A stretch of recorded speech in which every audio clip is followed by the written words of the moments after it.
Telugu Desam party కూటమి వచ్చి 11 నెలలు దాటింది.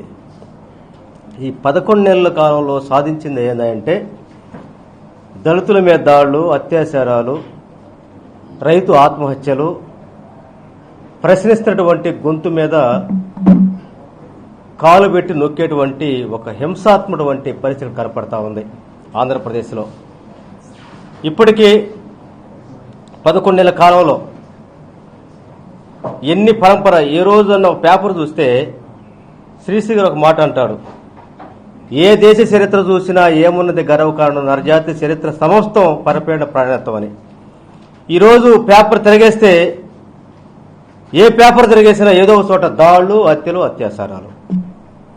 అసలు తెలుగుదేశం పార్టీ డిఎన్ఏలోనే, తెలుగుదేశం పార్టీలు డిఎన్ఏలోనే దళిత వ్యతిరేక పార్టీ అనే దానికి సాక్ష్యం 1999 నుంచి మొదలుపెట్టుకు 85 నుంచి మొదలుపెట్టుకుంటే, కారం చెడు నుంచి మొదలుపెట్టుకుంటే, ఇదే చంద్రబాబు నాయుడు అధికారంలో ఉన్నప్పుడు 1994 తర్వాత రామారావు గారి దగ్గర నుంచి పార్టీని లాక్కొని ఆ తర్వాత అధికారంలోకి వచ్చినాక కర్నూలు జిల్లాలో వేంపేంట అనేటువంటి గ్రామంలో 10 మంది దళితుల్ని చంపి చివరికి వాళ్ళ శవాలు కూడా దొరకకుండా బూడిదటువంటి పరిస్థితి ఈ ప్రభుత్వంలో చూసాం మనం. చంద్రబాబు ఉమ్మడిగా ఆంధ్రప్రదేశ్ ముఖ్యమంత్రి ఉన్నప్పుడు ఎంత దౌర్భాగ్యం అంటే, అంబేద్కర్ గారి ఫోటోని ఈ భారతదేశానికి ప్రపంచంలో గుర్తింపు ఇచ్చినటువంటి భారత రాజ్యాంగం వచ్చినటువంటి అంబేద్కర్ గారి యొక్క ఫోటోని పుట్టినరోజు సందర్భంగా ఊరేగింపు చేసుకున్నామంటే మా ఊర్లోకి రావద్దని చెప్పేసి అంబేద్కర్ గారిని బహిష్కరించినటువంటి చరిత్ర ఏదైనా ఉందంటే తెలుగుదేశం పార్టీ కూటమిలోనే. స్వయాన సాంఘిక సంక్షేమ శాఖ మంత్రి డోలా బాలవీరజలరావు నియోజకవర్గంలోనే,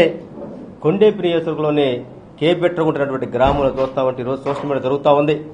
ముఖ్యంగా వస్తే తెనాలిలో 3 ఎస్సీలు, ఒక మైనారిటీ మీద ఎంత ఉన్మాదంగా పోలీసులు ఎంత కర్కశంగా చూస్తూ ఉంటేనే ఎంత బీభత్సడు వాతావరణం క్రియేట్ చేసి ఇక్కడ పోలీసు రాజ్యం నడుస్తున్న దానికి ఎందుకంటే సాక్ష్యం ఇంకోటి ఉంది అడుగుతా ఉన్నా. మేము ఈ సందర్భంగా ప్రభుత్వాన్ని అడుగుతా ఉన్నాం, ముఖ్యంగా ప్రశ్నిస్తానని చెప్పేసినటువంటి పెద్ద మనిషి, ప్రశ్నించడం కోసమే నేను పార్టీ పెట్టినని చెప్పినటువంటి పెద్ద మనిషి పవన్ కళ్యాణ్ గారు స్వయాన వాళ్ల నియోజకవర్గం పిఠాపురంలోనే ఒక మహిళ మీద అత్యాచారం జరిగితే కనీసం పరామర్శించేటువంటి దౌర్భాగ్య పరిస్థితి ఈ ప్రశ్నించేటువంటి సనాతన యొక్క వ్యక్తి దగ్గర మనం చూసాం. 33,000 మంది మహిళలు మిస్ అయ్యారని చెప్పేసి ఎలక్షన్ల ముందు వాలంటీర్లు పోయి అడ్రస్లు తీసుకొని వాళ్ళ మొత్తాన్ని కిడ్నాప్ చేస్తారని చెప్పి చెప్పినటువంటి ఈ పెద్ద మనిషి, ఒక అభూత కల్పన తోలిసినటువంటి ఈ పెద్ద మనిషి నీ నియోజకవర్గంలోనే ఒక దళిత మహిళ అత్యాచారం ఎందుకు పోలని అడుగుతా ఉన్నాం. ఒక కార్మికుడు, ఒక విద్యుత్ పనిచేసే ఎలక్ట్రీషియన్ పనిచేసే కార్మికుడు చచ్చిపోతే, అయ్యా కుటుంబాన్ని పోషించి పెద్ద మనిషి చచ్చిపోయాడు, అది అనుకోకుండా కావచ్చు, అనుకోని జరిగింది కాబట్టి ఆ కుటుంబాన్ని పోషించడం కోసం ఏదైనా సహాయం చేయమంటే లేదు మేము 2 లక్షలు ఎక్కువ అని చెప్పిన దగ్గర యువకులు మొత్తం మా ప్రాణం కలిసి 2 లక్షలు అన్నందుకు మమ్మల్నే ప్రశ్నిస్తారని చెప్పేసి మల్లా అనేటువంటి గ్రామాన్ని బహిష్కరించిన పరిస్థితి మనం చూసాం. అదే పిఠాపురం వెళ్తాడు ఆ పెద్ద మనిషి, కానీ ఆ గ్రామం పరామర్శించడు. అదే కూటమిలో అదే పార్టీ ఉన్నటువంటి ఈ నియోజకవర్గం ఉన్నటువంటి నాదెండ్ల మనోహర్ గారు పవన్ కళ్యాణ్ గారికి వెన్నెముక, పవన్ కళ్యాణ్ గారికి మొత్తం దశ దిశించేటువంటి స్వయాన వాళ్ల నియోజకవర్గంలోనే ఈరోజు 3 ఎస్సీల్ని ఒక మైనారిటీ కొడతారంటే మేము ఒకరు పోటీలు పడి చంద్రబాబు నాయుడు ఎంత చేస్తే మేము అంతకంటే ఎక్కువ చేస్తామని చెప్పి పోటీలు పడి ఈరోజు ఆంధ్ర రాష్ట్రంలో ఎస్సీ, ఎస్టీ, బీసీ మైనారిటీలకి తొక్కి పెట్టేటువంటి ఈరోజు దుర్మార్గుడి చర్యలో భాగంగా జరుగుతూ ఉంది.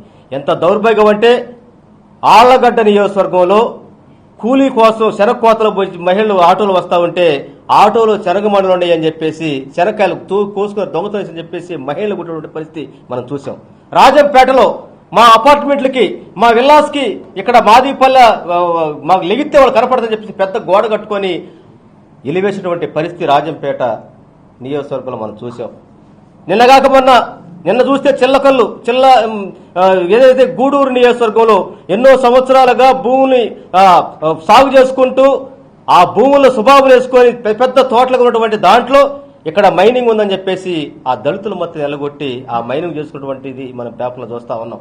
మరో పక్క చిత్తూరు జిల్లాలో మామిడి తోటలు వేసుకొని ఆ మామిడి తోటల ద్వారా ఫలసాయం పొంది కుటుంబాన్ని పోషించినటువంటి ఆ దళితులు మొత్తం ఎన్నో సంవత్సరాలుగా తరతరం చేసుకుంటా ఉంటే ఆ భూములు లాక్కున్న పరిస్థితి మనం చూసాం. ప్రకాశం జిల్లా ఉమ్మడి ప్రకాశం జిల్లాలో కందుకూరు నియోజకవర్గంలో గుడ్లూరు మండలంలో దప్పలం పడినటువంటి విలేజ్లో మాదిగపల్లి వేసినటువంటి పరిస్థితి చూస్తాం. అంటే ఈ ప్రభుత్వంలో ఈ 11 నెలల్లో వెలివేతలు, అత్యాచారాలు, దాడులు జరుగుతున్న పరిస్థితి ఇది ఖచ్చితంగా దళిత ద్రోహి ప్రభుత్వం తెలుగుదేశం పార్టీ.